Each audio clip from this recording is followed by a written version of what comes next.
So I have been pondering these words from a letter to a young activist during troubled times by Clarissa Pinkola Estes for some months now.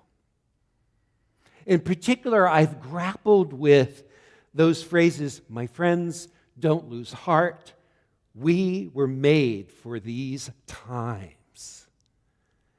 I've been wondering, how could we have been made for these times since so much of what we're dealing with didn't seem to be on the horizon even a decade ago?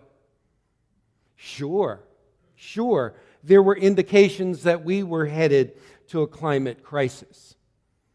Certainly, racial injustice was obviously going to be an ongoing, long-term struggle.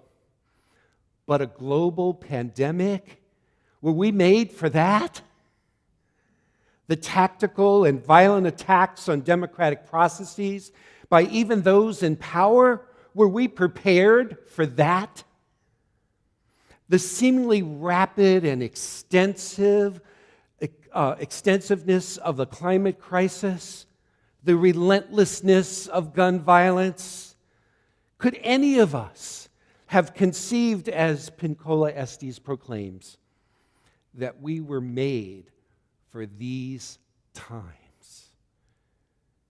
So as those who attended my workshop this week at our reemergence camp know, I decided that rather than to make her statement a declaration, as in we were made for these times, I made it into a proposition instead. What if we were made for these times? So somehow stating it as a proposition rather than a question with a yes or a no kind of response, what if opens up my imagination and maybe yours as well. It allows me to consider, in what ways have we been made for these times? Stating it this way allows me to see the capacities that I might not otherwise see. Stating it this way allows me to consider, what are those practices that we've developed and honed and cultivated that can be enhanced and brought intentionally into the response to the times in which we live? Indeed, I think we can ponder, in what ways have we been made for these times? It is so easy to lose heart in the times in which we live, right? Let's pause for a moment and let the reality of these times that we are in land in this room and land on our hearts together. So my source here is Jane Goodall, the famous naturalist who's now 88 years old. She writes, see if you identify with some of her description of this time, we're going through dark times. There's armed conflict in many parts of the world, racial and religious discrimination, hate crimes, terrorist attacks, a political swing to the far right, fueling demonstrations and protests, all too often that become violent. The gap between the haves and the have-nots is widening and fomenting anger and unrest. Democracy is under attack in many countries. On top of that, the COVID-19 pandemic has caused so much suffering and death, loss of jobs, and economic chaos around the world. And the climate crisis is an even greater threat to our future, indeed to all life on earth as we know it.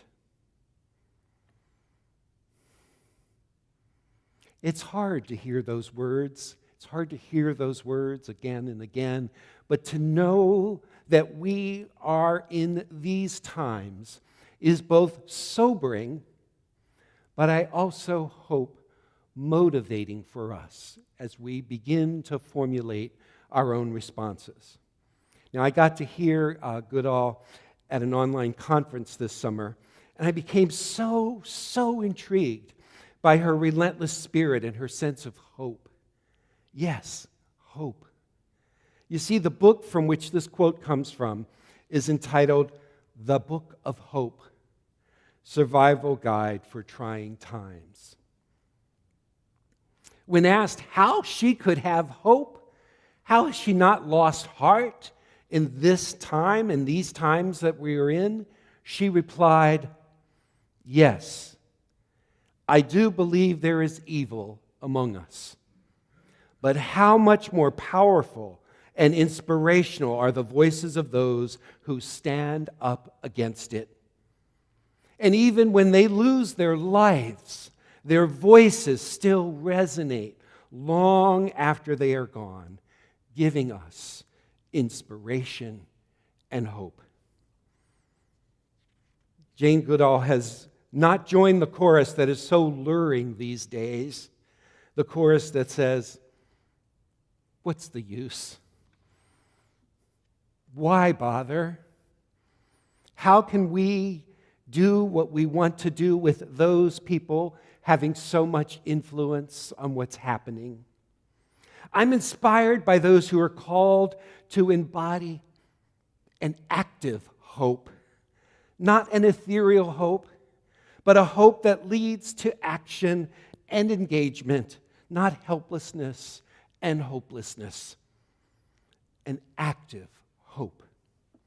With Goodall, I believe that in what she declares is the cumulative effect of thousands of ethical actions can help to save and improve our world for future generations. We do have a choice. We do have a choice. Do we bemoan, withdraw, pontificate, or do we join in the process or the procession of those who, no matter how hopeless and helpless it feels, still decide to take ethical actions to save and improve the world for future generations? That's a choice before us.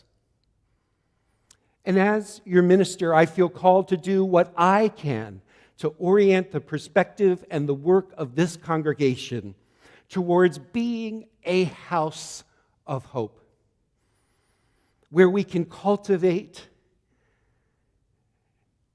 continuously, forthrightly, intentionally, and faithfully that hope, where we can inspire and support one another towards having conversations that really matter, to take actions that really matter, and to getting our rumps in gear to respond to answering the call of our times.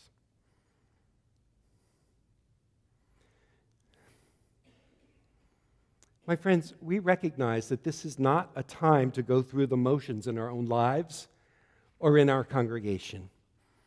This is not a time in our own lives or in our congregation to be captivated by the luring and numbing nostalgia of what used to be.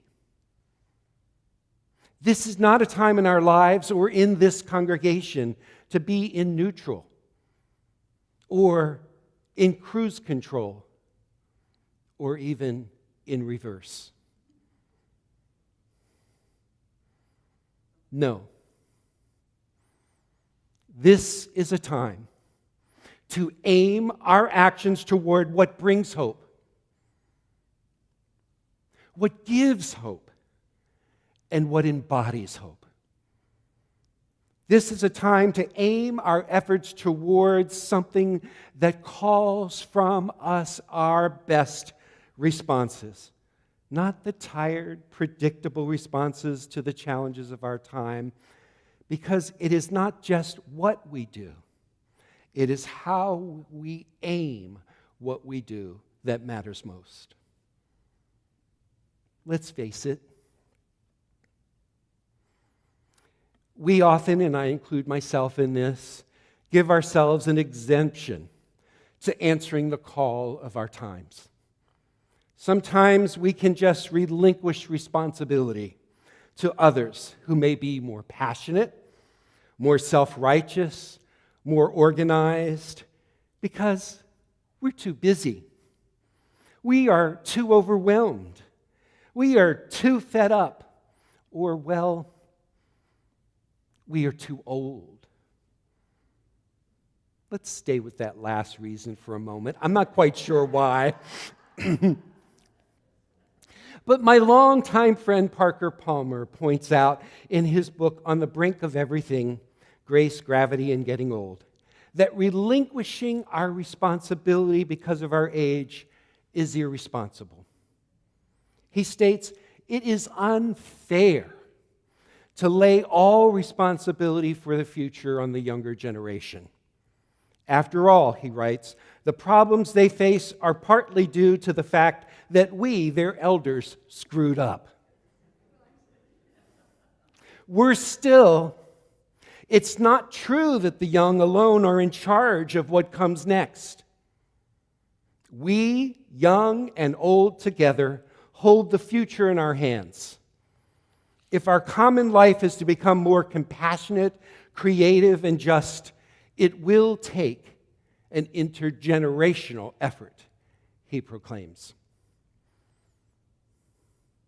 So Palmer takes this particular excuse, we're too old, off the table.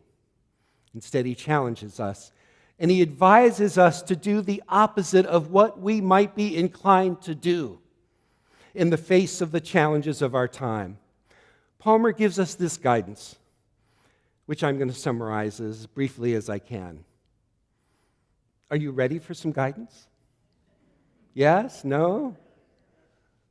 Okay. Give it to me, they say. So this is from Palmer. First, he says, reach out to the younger generation, not to advise them, but to learn from them. Gain energy from them and support them in their way. Second, move toward whatever you fear, not away from it. I told you, these were not usually our inclinations. He relates this story. I try to remember, he writes, the advice I was given on an outward bound course when I was frozen with fear on a rock face in the middle of a 100-foot rappel. If you can't get out of it, get into it. Let's repeat that. If you can't get out of it, get into it. One more time.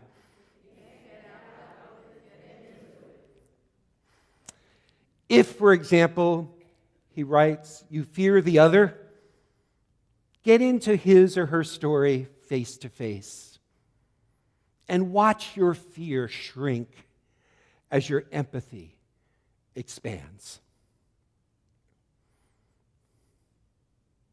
And then he gives this next piece of advice or guidance.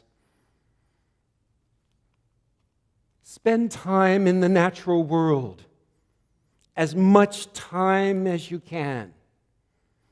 Nature constantly reminds me, he writes, that everything has a place, that nothing need be excluded. That mess on the forest floor, like the messes in my own life, has an amazing integrity and harmony to it.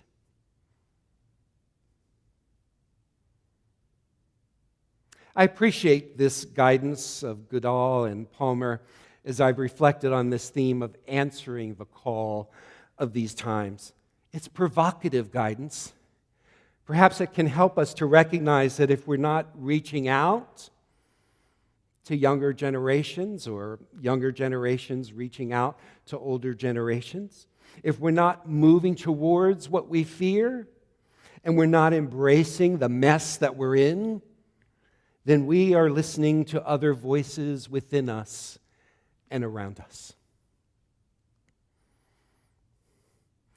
These voices oftentimes do keep us in cruise control, in neutral, or cause us to go into reverse, rather than mobilize ourselves to be engaged consistently in active hope, rather than the comfort of passive despair.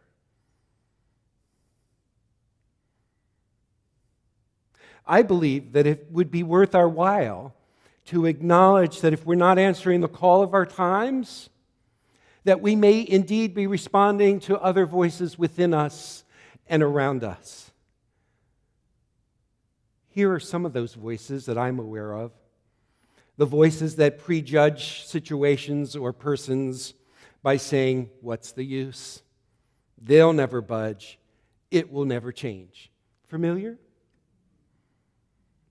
We can have conversations with each other in this room. Are those familiar voices? Yes or no? Okay. Another voice is the voice that rehashes and reinforces this us-them perspective that relinquishes our own role. Usually we're the us and they are the them. Relinquishes our own role and capacity to shift this paralyzing and polarizing dynamic.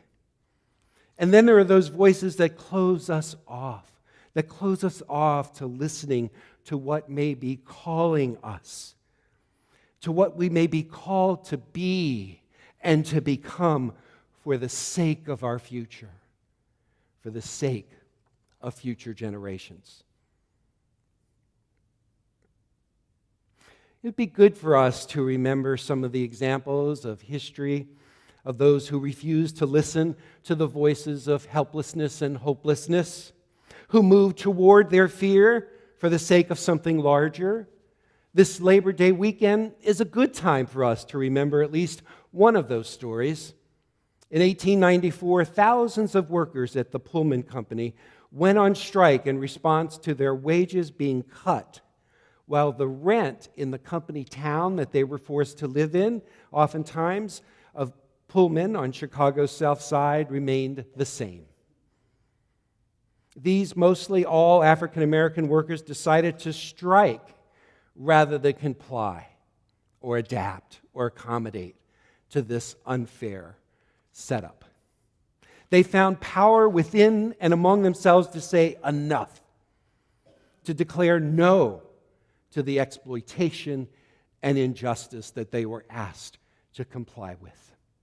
Later that year, because of this kind of example, President Grover Cleveland officially designated Labor Day as a holiday in the United States to honor the labor movement, which has many of its roots in Chicago and in the efforts of these Pullman workers and other workers to respond to what they felt called to do. And they knew that they must do something for the sake of their own well-being and for the sake of future generations as well. They knew that they needed to do something for the sake of their own dignity. So I want to say that we need to aim our actions somewhere, usually something higher, something broader, something wider than we might typically think about. Perhaps you've heard this story. A traveler happened upon a large group of workers adjacent to a river, and the traveler felt that he had to somehow inquire about the work that they were doing.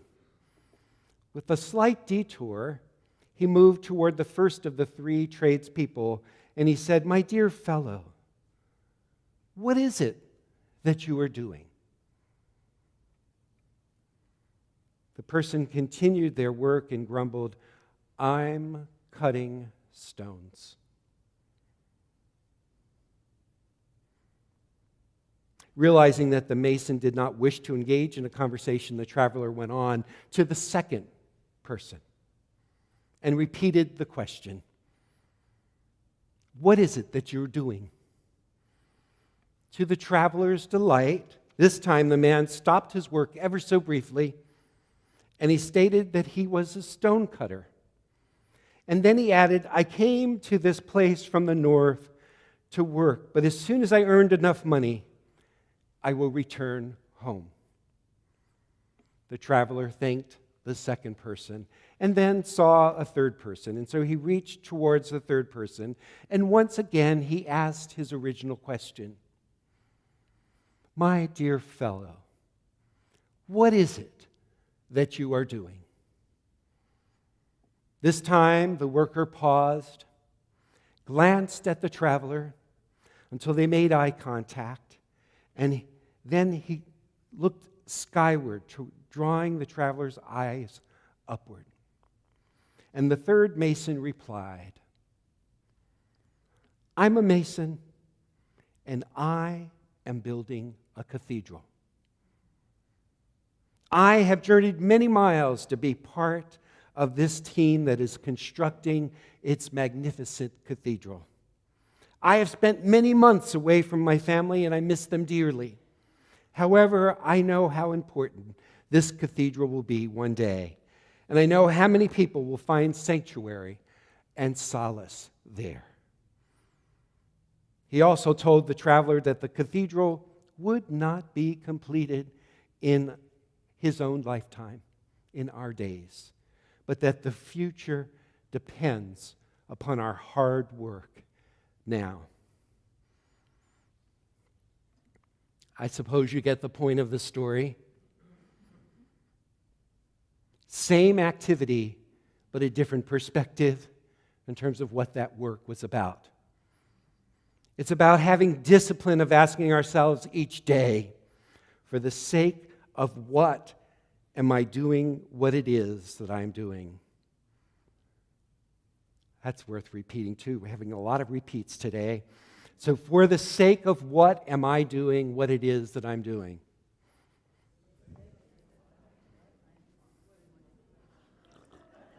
It's like a tongue twister, huh? So let's just keep it shorter. For the sake of what am I doing this? I think it's a good question to ask ourselves each day, each task that we approach. It's about not going through the motions, not just focused on getting by and getting through the same routines, but about aiming our efforts towards something larger that will serve not just the immediate, but the future and some future generations. This story is about recognizing that whatever our habits of grumbling to ourselves or others might be, that grumbling doesn't shift anything. I know that's breaking news for some of us. Grumbling tends to drain energy rather than enroll us in something larger and something bigger. So I stand before you today inspired. Over this past week, people in our congregation and others gathered in person or online to participate in our re-emergence summer camp. We showed up for one another. I met people I have never yet met during this past year, in person. People said, I needed this. Others said, I have felt so isolated. What really inspired me as well, however, is that more than anything else, is that members of our congregation and staff of our congregation offered their particular talents or passion to one another in the various activities that were available. Almost 20 people or so made those opportunities available. Some shared art and making beauty. Some shared a passion for social justice and an end to gun violence. Some shared dancing or drumming with a wide range of ages. Some inspired us to sing new songs. Some provided spiritual nurture through meditation, chant, prayers, or songs in the daily vespers.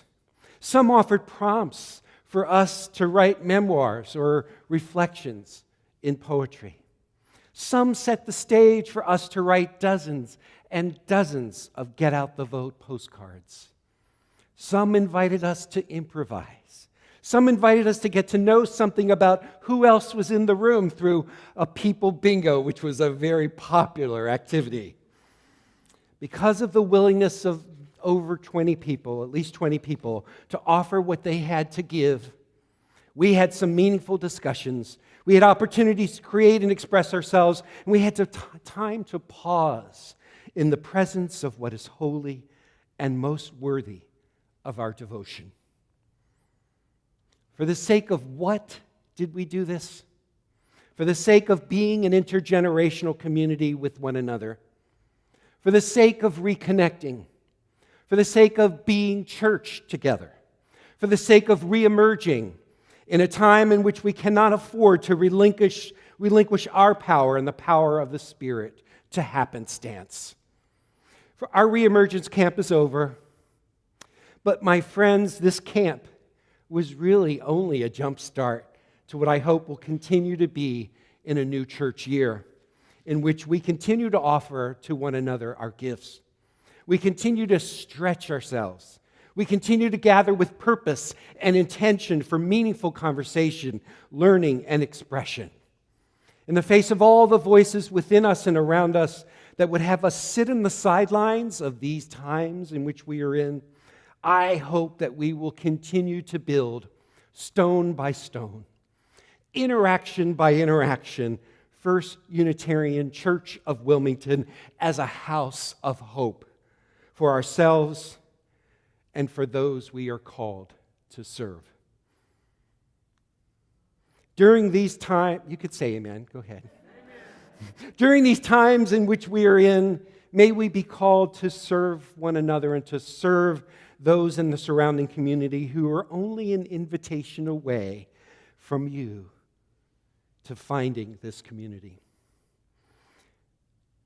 Rabbi Shapiro's translation of the reading that Rebecca did, Everything in This World Has Its Moment, a season of ripening and falling away, says that he uses that word moment because it captures for him the poignancy and the immediacy of being present to the times in which we are in. And I believe we need to be present to this moment. Not a moment that has gone by, not a moment that's too far in the future, but this moment for the sake of being what we are called to be together. If we are made for these times, then we are going to put more energy into calling ourselves forward. If we are made for these times, then we would not wait until the conditions are absolutely perfect, all the stars are aligned, before we did something in our corner of the world. If we are made for this time, then we would look at each other. Let's do that now. We would look at each other. And we would look around this room and gain strength from each other's presence, gain energy, and gain inspiration to do what is in our power to do. So may it be. Amen.